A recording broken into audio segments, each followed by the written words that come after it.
Okay, Assalamualaikum. Hi, Oviga. I'm fine, thank you. So, hari ni teacher nak terang. Hopefully you guys dengar yang saya cakap. Saya punya mic ada masalah sikit. That's why lambat. Hari ni saya nak terang pasal graf pemberat, graf tak berpemberat. Lepas tu subgraf dengan graf pokok. Konsep dia simple-simple je. Sebab tu teacher letak sekali.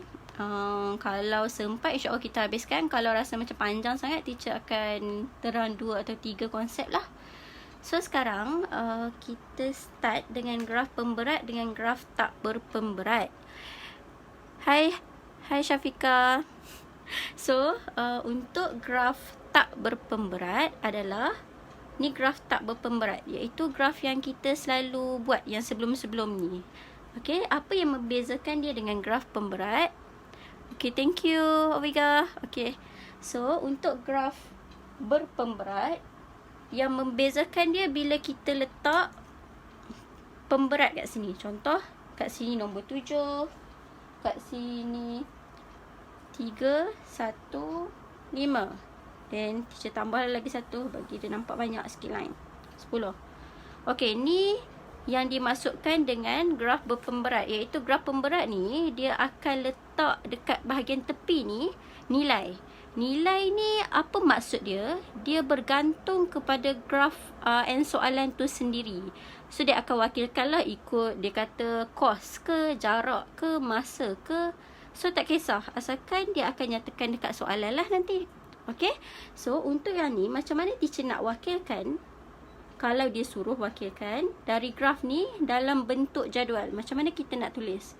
So kat sini teacher buat, bila kita nak wakilkan dalam jadual, kita tulis semua bucu yang ada sekarang ni, which is sekarang kita ada 4 bucu, V1, V2, V3, V4.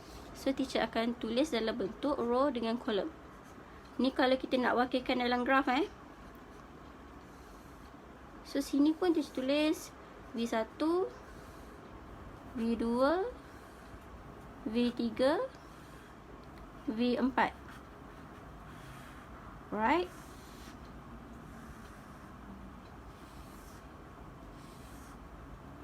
Alright.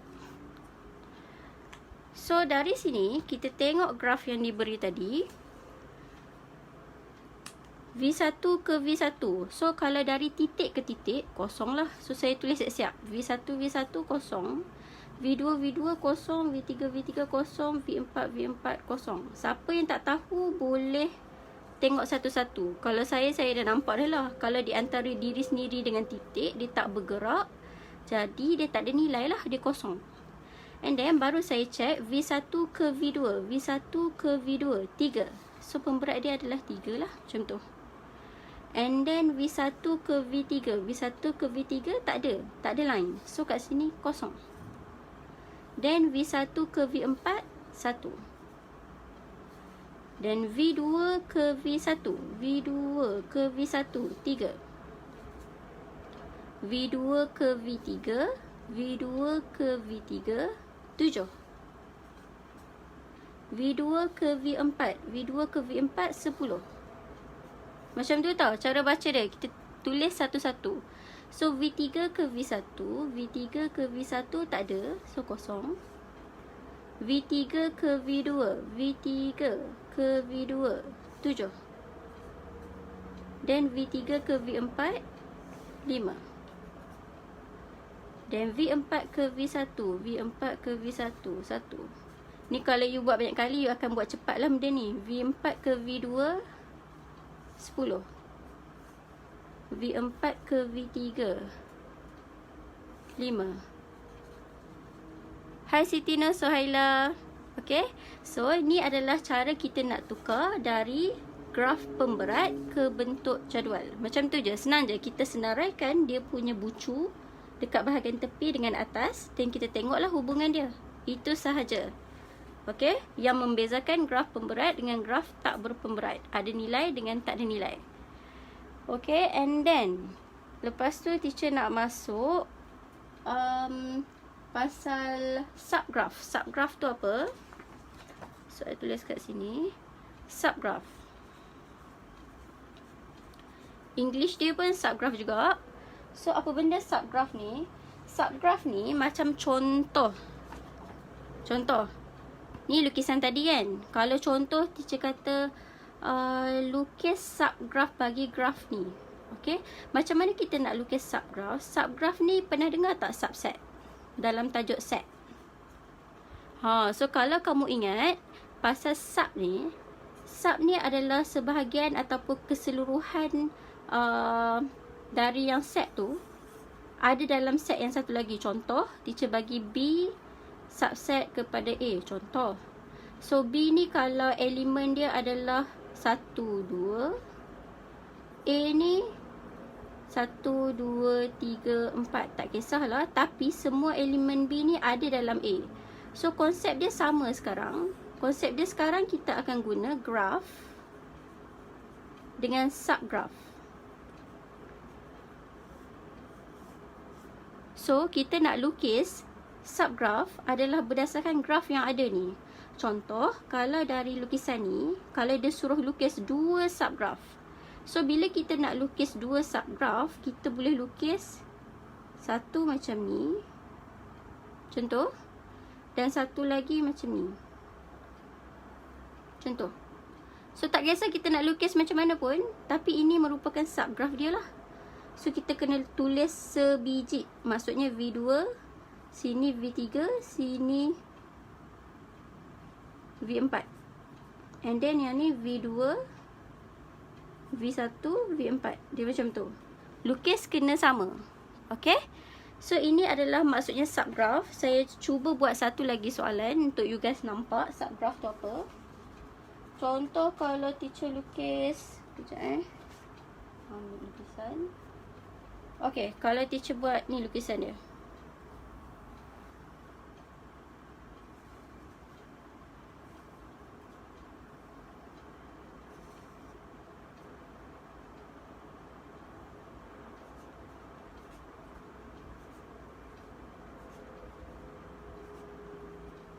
Okay, kalau dia bagi macam ni, and then dia kata lukis 2 subgraph dari lukisan ni.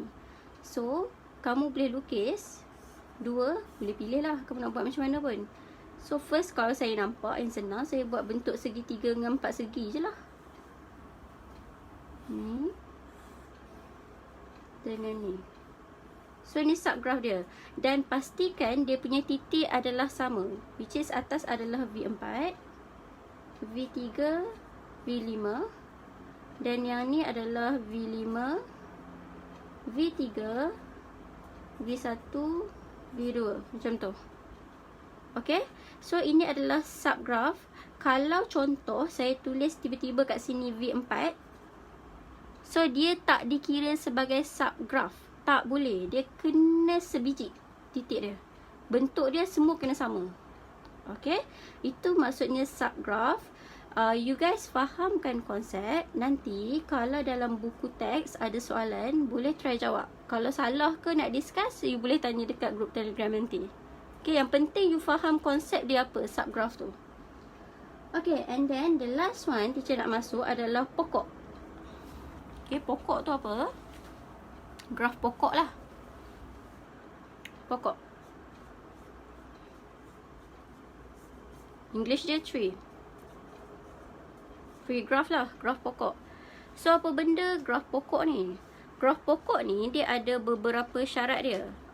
Dia kena ni lah, melepasi syarat tu lah untuk dikatakan sebagai graf pokok. Iaitu satu, dia bukan graf, dia graf tak terarah. Maksudnya dia tak boleh ada anak panah lah. So tak ada anak panah dia graf tak terarah. Yang kedua, dia mesti bucu-bucu hanya dihubungkan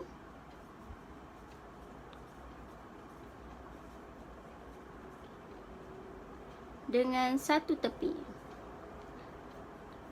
Maksudnya bagi setiap bucu, maksudnya setiap pair, dua bucu ni, dia kena ada satu je garisan. Dengan kata lain, dia adalah graf mudah lah. So contoh kalau teacher buat macam ni kan, and then teacher tambah satu lagi, ni pun dikira sebagai pokok. Kenapa? Sebab dia dikira sebagai pair. Dua ni satu je tepi, dua ni pun satu. So ni dikira sebagai pokok. Macam ni dikira sebagai pokok. Okay. And then yang ketiga syarat dia adalah graf ni mesti graf acyclic. Kalau dalam BM dia acyclic lah kot sebutan dia. Dia dalam English dia macam ni, acyclic. Saya tengok dia punya BM pun macam ni juga. Cuma itulah pelik sikit saya nak sebut acyclic, something like that. Acyclic. Apa benda acyclic ni? Acyclic ni dia tidak mempunyai kitaran.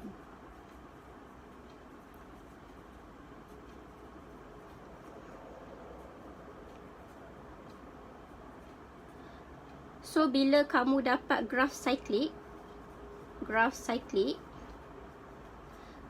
ni apa? Graf cyclic ni graf yang mempunyai kitaran lah. So dia tak dikira sebagai pokok lah, walaupun dia ada satu tepi je. Contoh kalau yang graf cyclic ni kamu boleh tengok dia. Okey, jap. Mana gambar tadi? Ni. Nampak tak? Cyclic ni dia ada kitaran, dia bersambung.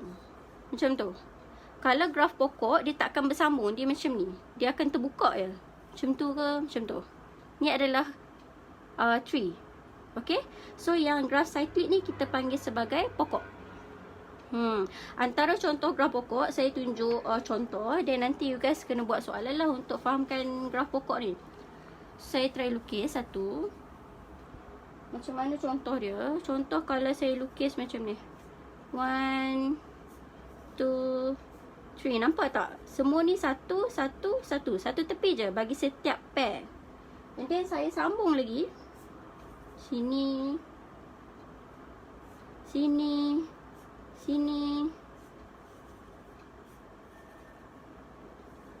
Dia tak kisah tau. Ni kita panggil sebagai graf pokok. Asalkan dia tak tiba-tiba pusing balik. Sini. Dia tak boleh lah kalau macam tu. Okay. So dengan kata lain, satu titik ni ada satu tepi je. Okay. So saya rasa sampai situ sahaja. Saya dah terang graf tak berpemberat, graf pemberat, subgraf, graf pokok. So sekarang ni tinggal nanti saya nak terang macam mana nak lukis yang graf bukan mudah je. Graf mudah saya dah terang. Graf bukan mudah ni saya belum terang untuk lukis. So tinggal satu lagi je untuk kelas next. Dan settle lah bab ni. Yang untuk aplikasi, dia pasal lebih kepada konsep asas dan dia apply kepada aplikasi. Jadi mungkin kita akan buat 2-3 soalan aplikasi. Asalkan you guys dah faham konsep asas, dia dah okey dah sebenarnya. You kena buat soalan je. Sebab ni pun silibus baru. Dia tak banyak lagi penerangan. Make sure you guys faham konsep. InsyaAllah ya atas okey. Okay. So sampai situ sahaja. Okay, you're welcome. Oiga. Okay, insyaAllah jumpa lagi. Khamis dengan Jumaat kita tak ada kelas. Next class hari Sabtu. Okay. Okay, bye. Assalamualaikum.